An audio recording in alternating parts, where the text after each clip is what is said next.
ओम नमस्ते जी। यूनिट 9 से संबंधित हमारी 6 कक्षाएं पूरी हो चुकी हैं और आज हम 7वीं कक्षा प्रारंभ कर रहे हैं दिसंबर 2023 के प्रश्नों से। प्रश्न है, निम्नलिखित में से कौन योग के संबंध में भ्रांतियां नहीं है? योगाभ्यासों की अध्यापन विधियां उस पुस्तक में प्रारंभ में ही योग के संदर्भ में कुछ भ्रांतियां दी है।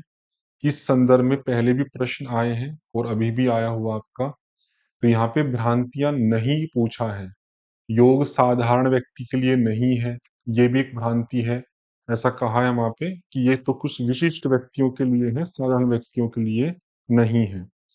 उसके बाद आपकी भ्रांति आती है कि योग अलौकिक विचारों से संबंधित है, चमत्कारों से जुड़ा है, तो चमत्कार वाला है, ये भी एक भ्रांति है।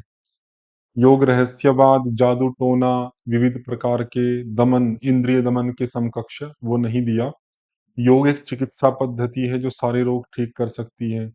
योग एक दर्शन है जिसमें तात्विक सिद्धांतों का विचार किया गया है और योग एक व्यायाम पद्धति मात्र है, अर्थात शारीरिक अभ्यास है। तो ये 3 भ्रांतियां हैं जो यहाँ पर मैच हो रही है, लेकिन प्रश्न पूछा था कि भ्रांतियां नहीं है।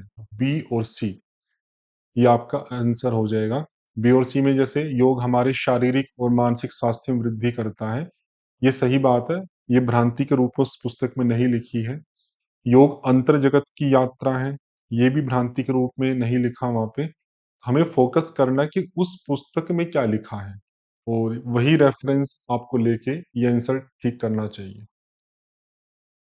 निम्नलिखित में से कौन एक अच्छे अध्यापक की विशेषता नहीं है? यहाँ पर भी नहीं पे फोकस करना है कि कौन सी विशेषता अच्छे अध्यापक की नहीं है। संप्रेषण में वास्तविक अभिरुचि, ये सही लग रहा है। विषय की व्याख्या करने में अक्षमता, तो क्षमता होना ये तो विशेषता है, विशेषता नहीं। ये एक हो गया विषय की व्याख्या करने में अक्षमता। अन्य के साथ अभिरुचि तथा अनुभव को साझा करने में अभिरुचि, ये भी एक सकारात्मक लग रहा है, ये भी एक अध्यापक की विशेषता है। जीवन शैली तथा आचरण द्वारा अच्छा उदाहरण प्रस्तुत करने में अक्षमता, तो ये भी गलत है। अध्यापक की विशेषता क्या होती है कि वो अपने जीवन, अपने आचरण के द्वारा विद्यार्थियों के समक्ष एक अच्छा उदाहरण प्रस्तुत करें। यहाँ पे अक्षमता दे रहे हैं, तो ये भी आपका विशेषता नहीं में आ जाएगा। विद्यार्थियों के प्रति व्यावसायिक उत्तरदायित्व की प्रोफेशनलिज्म, ये हमने पढ़ा था टीचिंग के अंदर। टीचर के अंदर प्रोफेशनलिज्म होना चाहिए अपने कार्य के प्रति। तो यहाँ व्यावसायिक का को नेगेटिव अर्थ नहीं लेना कि जो भी उसका उत्तरदायित्व है उसको बहुत ही अच्छे तरीके से करना ही प्रोफेशनलिज्म कहा जाता है। तो यहाँ पे तो नहीं पूछा था, तो बी और डी सेकंड ऑप्शन आपका सही हो जाएगा। ये दो एक अच्छे अध्यापक की विशेषता नहीं है। वह व्यक्ति जो अपने संगठन को शिक्षा प्रदान करने वाले द्वारा, तो शिक्षा प्रदान करने वाले द्वारा एक थोड़ा कंफ्यूजन, मतलब शिक्षक की बात की जा रही है, क्वेश्चन को समझे तो। द्वारा गठित नई स्थिति से, नई स्थिति मतलब एक प्रकार का शिक्षण हो गया, नया शिक्षण, नई नया ज्ञान, न्यू नॉलेज से समायोजित करने का इच्छुक होते हैं, एडजस्ट करना चाहता है। इनमें से कौन है जो शिक्षक द्वारा जो न्यू ज्ञान प्राप्त कराया जा रहा है उसमें अपने आप को एडजस्ट करना चाहते हैं, अपने आप को समायोजित या परिवर्तित करना चाहता है? इस तरह की पंक्ति पहले भी आपकी आई थी, तो आप विद्यार्थी कह सकते हो कि जो विद्यार्थी है, शिक्षक जो जो भी कुछ सिखाता है उस सिखाए हुए के द्वारा वो अपने आप में परिवर्तन करने का इच्छुक होता है। उसी को उन्होंने समायोजित करना, ऐसा भाव यहाँ पे लिखा, समायोजित करने का इच्छुक है। अगला प्रश्न देखिए, वर्तमान परिप्रेक्ष्य में शिक्षा प्रणाली में किस अध्यापन प्रणाली पर बल दिया जाता है? ये तो प्रेजेंट सिनेरियो हो गया। शिक्षा प्रणाली वहां पे दी थी। पारंपरिक रूप से ही दो शिक्षा प्रणाली प्रचलित थी। पहले प्रश्न आया था, एक अध्यापक केंद्रित थी, एक छात्र केंद्रित थी। और प्राचीन काल में अध्यापक केंद्रित पे बल दिया जाता था। आधुनिक या वर्तमान परिप्रेक्ष्य में छात्र केंद्रित पर बल दिया जाता है। तो बी ऑप्शन सही हो जाएगा, विद्यार्थी केंद्रित या student centric approach, B option.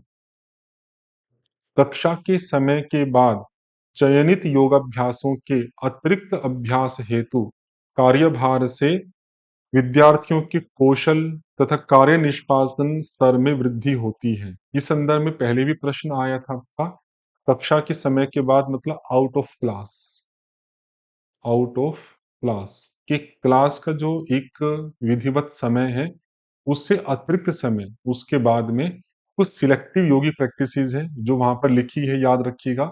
जैसे शीर्षासन लिखा है वहां पे, उड्डीयान लिखा है, कपालभाति, हो सकता है पूछ ले, ये कुछ भी पूछ सकते हैं, कपालभाति, शुद्धि क्रिया,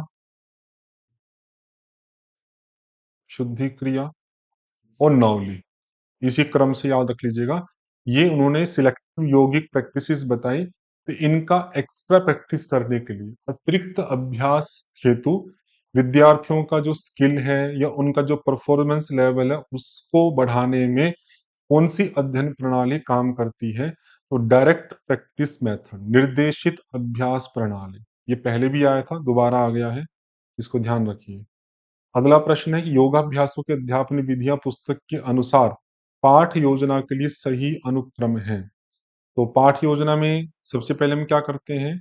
वातावरण तैयार करते हैं। पहले भी आया था आपका, प्रार्थना के माध्यम से या किसी मंत्र के जप के माध्यम से सबसे पहले हम वातावरण तैयार करते हैं। पाठ का प्रारंभ यहीं से होता है, पहला स्टेप ये हो गया। फिर हम, इसमें दिया नहीं है वैसे, बैठने की व्यवस्था पहले की कक्षाओं में मैं पूरा बता चुका हूँ, सीक्वेंस क्या रहता है, बैठने की व्यवस्था होती है। फिर हम अभ्यास का मौखिक परिचय देते हैं, अभ्यास का मौखिक परिचय, जो कि यहाँ पे सेकंड नंबर पे दिया है, अभ्यास का परिचय देना। अभ्यास का मौखिक परिचय देने के बाद में आंशिक या आगे आएगा, ध्यान रखना। तो पहले तो हो गया आपका वातावरण तैयार करना फर्स्ट पे, दूसरे पे बैठक हुआ जो दिया नहीं यहाँ पे, तीसरे पे अभ्यास का परिचय हो गया, और फोर्थ पे आता है अभ्यास का डेमोन्स्ट्रेशन। उसके लिए वर्ड यूज करते हैं आंशिक या पूर्ण रूप से प्रदर्शन, अभ्यास जो भी आप सिखाना चाह रहे हो उसका। फिर विशिष्ट तथ्यों पे बल दिया जाता है। ये सारे वर्ड याद रख लेना क्योंकि आजकल ना कठिन आ रहे हैं। विशिष्ट तथ्यों पर बल, तथ्यों पर बल, ये पांचवें नंबर पे आ जाएगा। छठे पे आ जाता आपका निर्देश, उसके संदर्भ में जो भी कुछ निर्देश देना है, इंस्ट्रक्शन देनी है, वो आ जाएंगे। तो ये जो सारी चीजें आई, सारी चीजें मैं कह रहा हूँ कि यहाँ से लेके बैठने की व्यवस्था से लेके, बैठने की व्यवस्था, अभ्यास का मौखिक परिचय, फिर आंशिक पूर्ण प्रदर्शन, विशिष्ट तथ्यों पर बल और निर्देश, ये सेकंड ग्रुप में है। पहले ग्रुप में तो वातावरण तैयार करना था, ये पहला ग्रुप है, और बाकी जितने भी ये स्टेप ये सेकंड ग्रुप में आ जाते हैं। थर्ड जो ग्रुप है उसमें व्यक्तिशः अभ्यास है, व्यक्तिशः अभ्यास। व्यक्तिशः अभ्यास में समय निर्धारण होगा, कितने समय तक करना है, और अशुद्धि सुधार होगा, अशुद्धि सुधार। वही सेम चीज फोर्थ ग्रुप में समूह अभ्यास में आएगी। समूह अभ्यास में वही समय निर्धारण करेंगे, अशुद्धियों का सुधार करेंगे। चौथे पे आ जाएगा समूह अभ्यास, चौथा मतलब ग्रुप है आपका समूह अभ्यास। यहाँ पर भी वही समय निर्धारण, अशुद्धियों का सुधार करना। और सबसे लास्ट जो पांचवा ग्रुप है वो है पाठ समाप्ति, जिसमें दो चीजें हैं पाठ समाप्ति में। शिथिलीकरण पहले आता है, शरीर को शांत करना है, और दूसरा प्रश्नोत्तर आता है सबसे लास्ट में। ये कई बार आपका पहले भी आ चुका प्रश्नोत्तर। तो अब हम देखो, वातावरण तैयार करना पहले, दूसरे पे अभ्यास का परिचय, तीसरे पे अभ्यास अभ्यास का निदर्शन, निदर्शन मतलब वही आंशिक या पूर्ण रूप से प्रदर्शन, ये थर्ड नंबर पे आ गया। विद्यार्थियों के व्यक्तिगत अभ्यास के लिए समय, ये चौथे नंबर पे। और पांचवे पे सामूहिक अभ्यास। तो जो क्रम इन्होंने दिया है बिल्कुल सेम टू सेम वैसे ही बनेगा। First option ABCDE। अब 2024 का जो उनका पेपर देखिए, जो कैंसिल हो गया था आपका, ऑफलाइन हुआ था। निम्नलिखित में से बढ़ते क्रम के अधिगम को चिन्हित कीजिएगा। अधिगम मतलब लर्निंग, और वो भी असेंडिंग ऑर्डर में, सबसे कम जिसमें होती है उसके बाद में फिर सबसे ज्यादा, फिर सबसे ज्यादा, इस क्रम में रखना है। तो सबसे पहले कौन सा होगा आपका? यदि इन शब्दों को पढ़ो, सृजन करना, क्रिएशन, एनालिसिस, मेमोराइजिंग, अंडरस्टैंडिंग और एप्लीकेशन, तो मुझे लगता है स्मरण करना सबसे पहले होना चाहिए, सी। सी से अगर आप देखते हैं तो दोनों ऑप्शन आपके ये हट जाएंगे। फिर डी दोनों में है, ई दोनों में है। लास्ट के जो ए और बी है उससे आपको देखना पड़ेगा। ए में क्रिएशन है, बी में एनालिसिस है। मुझे लगता है क्रिएशन ये सबसे ज्यादा अंडर मतलब आपके लर्निंग को बनाता है और सबसे ज्यादा कोग्निटिव लेवल भी है आपका। तो सबसे अंत में ए ही आना चाहिए। उस आधार पे फर्स्ट ऑप्शन आपका बनेगा CDEBA। बाकी याद रखिएगा, स्मरण करना पहले पे, फिर अंडरस्टैंड करना, जो हमने याद किया था उसको समझना दूसरे पे आएगा आपका, फिर जो समझा हमने उसको हम प्रयोग करके देखेंगे, एप्लीकेशन, ये तीसरे पे आएगा, जो अप्लाई किया है उसको फिर बाद में एनालाइज करेंगे, ये चौथे पे आएगा, और अंत में फिर नए सिद्धांतों का निर्माण करेंगे, क्रिएशन आ जाएगा। ये सीक्वेंस दोबारा भी आ सकता है। योगाभ्यासों की अध्यापन विधि जो पुस्तक थी उसके अनुसार किसी व्यक्ति को योगाभ्यास के लिए 40 स्क्वायर फीट का एरिया चाहिए होता है, ये उस पुस्तक में लिखा है। तो 12 व्यक्तियों के लिए कितना होगा? तो 12 इंटू 4, 48 हो गया आपका। तो सी ऑप्शन, 480 स्क्वायर फीट। प्राचीन काल से आधुनिक काल तक के शिक्षण साधनों का सही अनुक्रम है, ये उस पुस्तक में नहीं दिया है और कहीं मैच नहीं हो रहा था, यूनिट 9 में मैंने डाल दिया कि पहले प्राचीन काल में शिक्षण के लिए किन साधनों का यूज करते थे, फिर धीरे धीरे जैसे प्रोग्रेस हुई, समाज का विकास हुआ, तो किन किन साधनों पे उन्होंने अपने आप को चेंज किया। तो सबसे पहले लाइमस्टोन, खड़िया। खड़िया एक प्रकार का लाइमस्टोन आप जानते ही हैं, उसे दीवारों पर, तख्तियों पर लिखा जाता था। तो पहले पे ए आ जाएगा। ए आ गया तो दो ऑप्शन हमारे हट गए, ये भी हट गया, ये भी हट गया। ए डी है ही। सी और बी देखते हैं। डी पे मतलब चौक एंड टोक, ये भी काफी पहले से है, लेकिन चाक से पहले का है आपका लाइमस्टोन का। उसके बाद दो प्रकार के प्रोजेक्टर दिए हैं आपके, एक ओवरहेड प्रोजेक्टर दिया है, एक रूफ हैंगिंग। रूफ हैंगिंग मतलब सीलिंग वाला हो गया। जो ओवरहेड वाला है, तो जितनी मेरी जानकारी है, ओवरहेड का वैसे अर्थ तो सिर के ऊपर भी होता है, लेकिन इसका मेन जो मैंने नेट पे सर्च किया, क्योंकि इसकी आंसर की तो आई नहीं थी, तो मैं इंटरनेट का यूज करके जो समझ पाया उस आधार पे बता रहा हूँ। तो वहां पे लिखा है कि रूफ हैंगिंग जो है ये न्यू टेक्नोलॉजी है। ओवरहेड वाली ये पहले की टेक्नोलॉजी है। इसको हम मेज के ऊपर रख के यूज करते थे। तो ओवरहेड वाला पहले आएगा, रूफ हैंगिंग वाला बाद में आएगा। तो सी पहले आ जाएगा आपका, बी बाद में आएगा। और स्मार्ट बोर्ड तो हमें पता ही है सभी को कि सबसे एडवांस टेक्नोलॉजी है आपकी पढ़ाने की। तो ADCBE फर्स्ट ऑप्शन हमारा सही रहेगा। फिर सितंबर 2024 में पेपर हुआ था, जून वाला कैंसिल होके। उसके प्रश्न देखिए, निम्न में से कौन सी प्रक्रिया अध्यापक को आवश्यक अध्यापन विधि तथा अध्यापन उद्देश्य को समझने में सहायता करती है? ये हमने पढ़ा है पहले कि कौन सा मैं टीचिंग मेथड यूज करूं पढ़ाते समय, या मेरा जो विषय पढ़ाया जाएगा उसके ऑब्जेक्टिव्स क्या होंगे, उद्देश्य क्या होंगे। तो ये लेसन प्लानिंग में दिया गया था। लेसन प्लानिंग के जो 5 लाभ कई बार आए हैं, वहां पर ये दोनों थे कि उद्देश्य को ध्यान में रखने में सहायता मिलती है, और जो उस विषय के लिए आवश्यक अध्यापन विधि है उसको भी चूज करने में सहायता मिलती है। तो बी आपका हो जाएगा लेसन प्लानिंग, पाठ योजना। कैवल्य धाम लोनावाला द्वारा निर्धारित पाठ योजना का क्रम उसी पुस्तक के आधार पे है कि क्या क्रम हो सकता है आपका।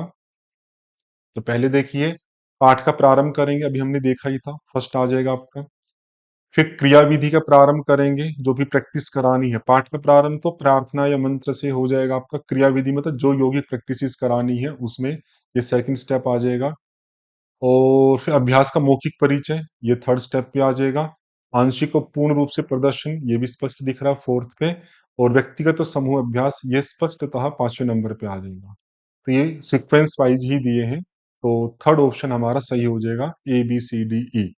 इसमें जैसे क्रिया विधि का प्रारंभ है ना, इसको आप ध्यान रखना, भाव वही है, क्रिया विधि के प्रारंभ से कोई ऐसा अलग नहीं है। तो क्रिया विधि का प्रारंभ वहां पे लिखा है।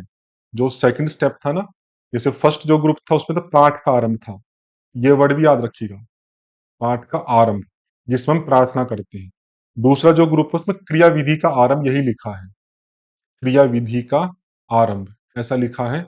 फिर उसमें कई आपके प्रोसेस आते हैं, जैसे बैठने की व्यवस्था, अभ्यास का मौखिक परिचय, फिर आंशिक और पूर्ण रूप से प्रदर्शन। जैसे क्रिया विधि का प्रारंभ लिख के, वैसे तो अच्छा नहीं बनाया प्रश्न, क्योंकि क्रिया विधि के प्रारंभ में ही ये सब चीजें थी जो इन्होंने लिखी है, खासकर COD वाली। और इन्होंने क्या कर दिया, क्रिया विधि का प्रारंभ को अलग लिख दिया, तो उसके जो सब कंपोनेंट्स थे उनको भी अलग है, एक अलग पार्ट में लिखा है। तो उतना अच्छा नहीं था, लेकिन फिर भी जो भी है आप इसको ध्यान रखिएगा। और अगला प्रश्न देखिए, मैचिंग करने के लिए है। इंग्लिश में नहीं है, कोई नहीं, हिंदी में देख लीजिए। अ, विधियों संबंधित प्रक्रिया या कार्य द्वारा समायोजन प्रक्रिया, प्रक्रिया निर्देशित करने वाला। तो प्रक्रिया निर्देशित करने वाला स्पष्ट हमें पता लगता अध्यापक होगा। तो सी का वन देखते हैं तो दो ऑप्शन आपके हट गए, ये हट गया और ये हट गया, दो बचे। तो इसमें डी का तीन तो दोनों में कॉमन दिया है, देखो डी। जो कार्य द्वारा स्वयं को समायोजित करता हो छात्र होता है, एडजस्ट करना ऊपर भी आया था भी। जो कार्य मतलब शिक्षा, शिक्षक के द्वारा जो भी कार्य दिया गया है, जो भी न्यू नॉलेज दिया जा रहा है, उसके द्वारा जो स्वयं को समायोजित करता है, वो थ्री हो जाएगा। अब बच गए आपके दो, दोनों प्रोसेस के संदर्भ में है। एक कार्य द्वारा समायोजन प्रक्रिया, उसको हम लर्निंग कहेंगे, तो ये फोर्थ हो जाएगा। और विधियों संबंधित प्रक्रिया, ये शिक्षण की विधि से संबंधित है, तो ये बी का आपका सेकंड हो जाएगा। ये आपका ध्यान रखिएगा, आगे भी कभी कभी सिंगल पूछा जा सकता है। तो कार्य द्वारा समायोजन प्रक्रिया ये छात्र के संदर्भ में होता है, इसको ध्यान रखें। दिसंबर 2024 का जो पेपर हुआ था, मैचिंग का है उस पुस्तक के अनुसार। शिक्षण विधि कौन सी है? शिक्षण विधि इसमें है शरीर रचना एवं शरीर क्रियात्मक सिद्धांत। वे कई प्रकार के सिद्धांत हमने पढ़े थे, यौगिक सिद्धांत, मनोवैज्ञानिक सिद्धांत, शैक्षणिक सिद्धांत। वे प्रकार की शिक्षण विधियां ही है, तो उसमें से एक शरीर रचना और शरीर क्रियात्मक सिद्धांत लिखा है। कक्षा प्रबंधन में, क्लास मैनेजमेंट में क्या करते हैं? बच्चों के बैठने की व्यवस्था करते हैं।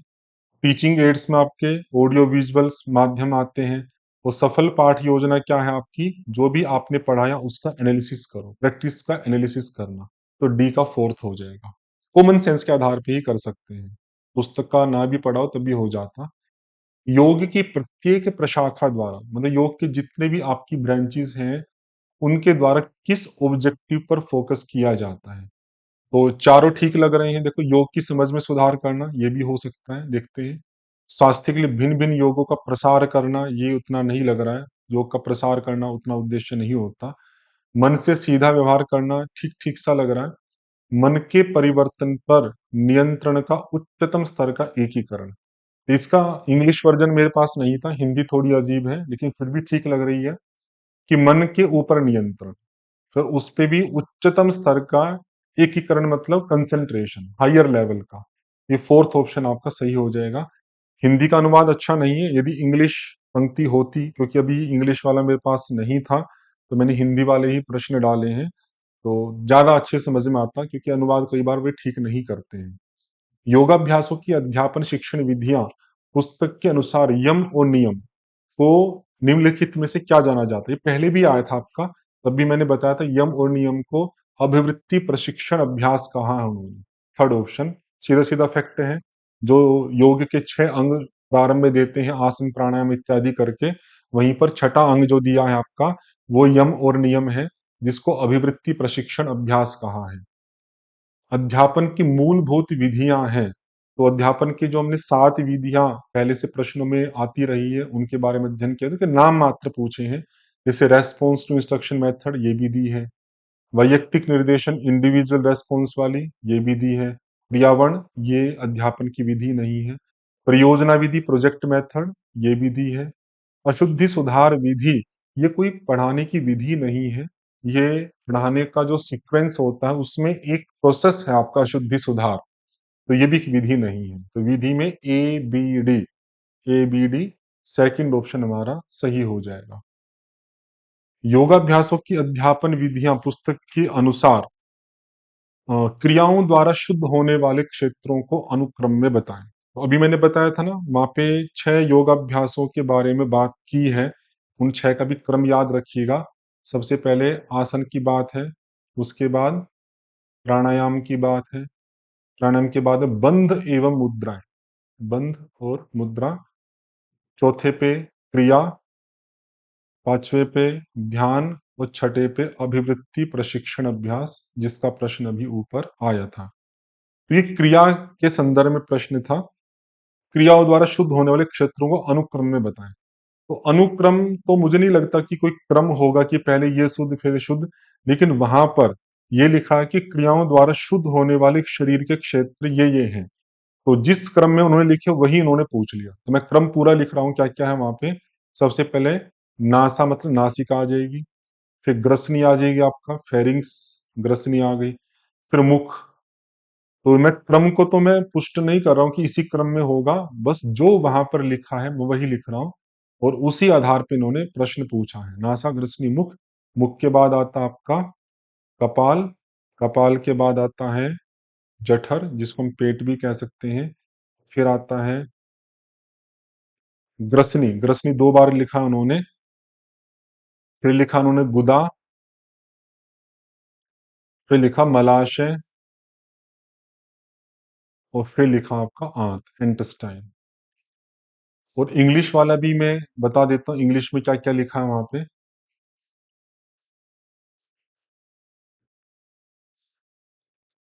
इंग्लिश वाली जो बुक है वहां पे पहले नेसोफेरेंजियल, नेजो फेरेंजियल है आपका पहला, फिर ओरोक्रेनियल, ये दूसरा लिखा है, तीसरा है गैस्ट्रो ईसोफेजियल, गैस्ट्रो एसोफेजियल, फिर एनोरेक्टल, ये चौथे पे, और पांचवे पे इंटेस्टाइनल, इंटेस्टाइनल। तो इंग्लिश में हिंदी में थोड़ा भेद है, हिंदी में ज्यादा शब्द लिखे हैं और अलग अलग करके, जैसे वहां पे नेजोफेरेंजियल एक लिख दिया, यहाँ पे नासा को अलग लिखा, फेरिंग्स को अलग लिखा।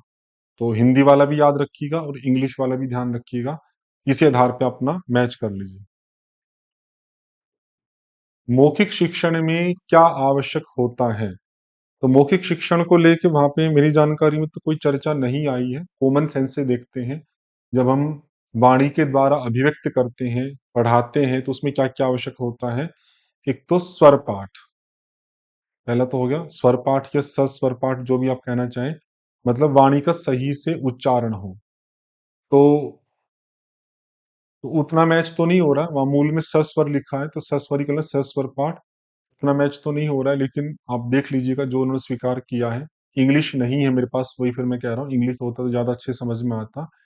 तो क्या आवश्यक होता है, तो प्रश्न का सेंस ये होना चाहिए था कि जब हम ओरल प्रेजेंटेशन करते हैं तो उसमें क्या क्या एसेंशियल पार्ट है।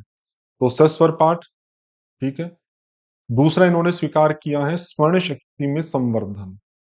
तो ये लाभ तो हो सकता है कि मौखिक शिक्षण करने से स्मरण शक्ति बढ़ेगी, लेकिन स्मरण शक्ति में संवर्धन मौखिक शिक्षण के लिए आवश्यक है, ये मेरी सेंस में नहीं है। हो सकता है इंग्लिश में कोई बेटर वर्ड हो जिससे हम समझ पाते, तो अभी मेरी जानकारी में नहीं है। लेकिन उन्होंने जो ऑप्शन स्वीकार किया वही है बी और सी, फर्स्ट ऑप्शन। डेमोन्स्ट्रेशन को या व्यक्तिगत आधारित शिक्षण को या ऑब्जर्वेशन को, इनको उन्होंने मौखिक शिक्षण के रूप में स्वीकार नहीं किया है। योगाभ्यासों की अध्यापन विधियां पुस्तक के अनुसार समाज वैज्ञानिक सिद्धांत किसके अंतर्गत है? तो हमें पता है कि जो ये बुक है उस बुक में कई चैप्टर हैं, और ये समाज वैज्ञानिक सिद्धांत से संबंधित जो प्रश्न था आपका पहले भी आया था, अब भी हमने देखा था। लेकिन अब पूछ लिया उन्होंने कि वो किस चैप्टर के अंतर्गत है, उस चैप्टर का नाम क्या है? उस चैप्टर का नाम है अध्यापन विधियों के स्रोत। तो मैं चैप्टरों का हिंदी और इंग्लिश दोनों में एक सीक्वेंस लिख देता हूँ, हो सकता है दोबारा पूछ ले। पहला चैप्टर जो आता है आपका, वो आता है विषय प्रवेश, इंट्रोडक्शन, इंट्रोडक्शन कह सकते हैं, या विषय प्रवेश। दूसरा आता है आपका योग एवं योगाभ्यास, योग एवं योगाभ्यास, इसको इंग्लिश में योगा एंड योगिक प्रैक्टिसेस। तीसरा चैप्टर आता है आपका meaning and scope of teaching methods, अध्यापन विधियां, अर्थ एवं कार्यक्षेत्र, अध्यापन विधियां। वो 7 प्रकार की विधियां जो आई थी उसमें और भी फैक्ट थे आपकी, यही मात्र नहीं था। अर्थ उसका क्या है, और कार्यक्षेत्र। और इसका इंग्लिश वर्जन में बोला था meaning and scope of teaching methods. ये तीसरा चैप्टर आ गया मीनिंग एंड स्कोप वाला। चौथा आता है सोर्सेज ऑफ टीचिंग मेथड्स, अध्यापन विधियों के स्रोत, जो कि अभी पूछा है, जिसमें 5 प्रकार के प्रिंसिपल्स आपके आए थे। यौगिक प्रिंसिपल था, साइकोलॉजिकल प्रिंसिपल था, एनाटॉमिकल, फिर आपका ये शैक्षणिक वाला, और एक समाज शास्त्रीय जो ये पूछा समाज वैज्ञानिक वाला, अध्यापन विधियों के स्रोत। फिर आता क्लास मैनेजमेंट, पाठ नियोजन, अगला चैप्टर, पांचवा आपका चैप्टर आ जाएगा। छठे में आता है the teaching add in yoga and its importance. ये हिंदी वर्जन में नहीं दिया है आपका, इंग्लिश वाले में दिया है। The teaching add in yoga and its importance, छठे चैप्टर के रूप में। Teaching add in yoga and its importance, ये छठा चैप्टर दिया है। सातवें चैप्टर में दिया उन्होंने art and science of questioning, art and science of questioning, कि क्वेश्चन करने की आर्ट क्या है, साइंस क्या है। आठवें पे दिया आपका लेसन प्लानिंग, लेसन प्लानिंग आ गया। और नौवे पे है आपके मॉडल लेसन प्लान्स, मॉडल्स दिए हैं लेसन प्लानिंग के। तो इंग्लिश वाले में पाठ थोड़े ज्यादा दिए हैं, हिंदी वाले में कुछ विषय छोड़ रखा, कुछ आपका दिया है, थोड़ा बहुत ही अंतर है। तो ये नाम आप याद रखना, आगे आ सकते हैं कि उस पुस्तक के अनुसार जो जो अध्याय दिए हैं उनका सीक्वेंस बताइए कि पहला अध्याय कौन सा है, दूसरा कौन सा है। तो ये विषय हमारा यूनिट 9 का पूरा हो गया, इसको हम यहीं पे समाप्त करते हैं। आगे के कक्षाओं में और विचार करेंगे। ओम शम।